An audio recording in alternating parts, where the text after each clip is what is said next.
आज हम लोग पढ़ेंगे गवर्नर, गवर्नर जनरल और वाइसराय के बारे में और जानेंगे क्या है अंतर इसमें।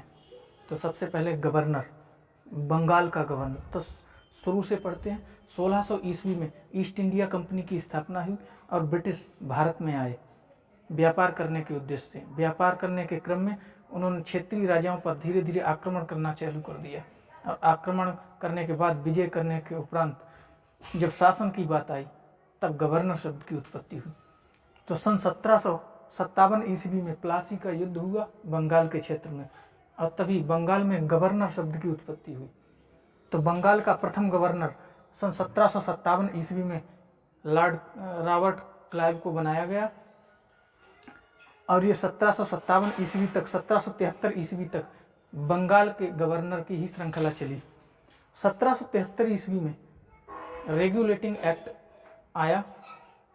उस अधिनियम के आने के बाद ये जो बंगाल का गवर्नर था अब बंगाल का गवर्नर जनरल हो गया 1774 ईस्वी में।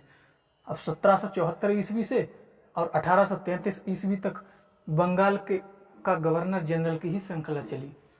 अब 1833 में एक चार्टर्ड एक्ट आया। इस अधिनियम के आने के बाद बंगाल का गवर्नर जनरल अब हो गया भारत का गवर्नर जनरल, जो कि 1833 से 1858 तक।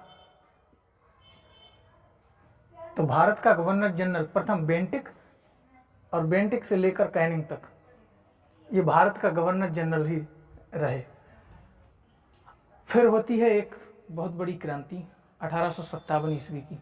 इस क्रांति का ये परिणाम हुआ कि भारत में कंपनी का शासन खत्म हो गया और सीधे ब्रिटिश क्राउन के हाथ में सत्ता चली गई। तो 1858 से लेकर 1947 तक भारत का गवर्नर जनरल अब हो गया भारत का वायसराय। तो वायसराय 1858 से देश की आज़ादी तक यानी 1947 तक। तो भारत का प्रथम वायसराय कैनिंग और कैनिंग से माउंटबेटन तक, माउंटबेटन अंतिम। फिर हुआ 1947 ईस्वी में देश आज़ाद। तब अब जब देश आज़ाद हुआ तो यहाँ पर कोई राजा हो नहीं सकता, राजा का शासक हो नहीं सकता, इसलिए फिर से वही शब्द लाया गया, भारत का गवर्नर जनरल। अब हो गया ये स्वतंत्र भारत का गवर्नर जनरल। तो फिर माउंटबेटन को ही बनाया गया। इनकी कांग्रेस से ज़्यादा नज़दीकियाँ भी थीं तो इसीलिए इनको गवर्नर जनरल के पद पर बिठाया गया। फिर भारतीयों में आपस में विद्रोह की स्थिति पैदा हुई कि हम क्यों एक विदेशी को जो है इस पद पर रखें। तभी इनको हटा दिया गया 1948 में और स्वतंत्र भारत का एकमात्र भारतीय गवर्नर जनरल बना सी राजगोपालाचारी, चक्रवर्ती राजगोपालाचारी। ये एकमात्र भारतीय गवर्नर जनरल थे, सी राजगोपालाचारी। इसके बाद हमारा देश का संविधान लागू हुआ 26 जनवरी 1950 को।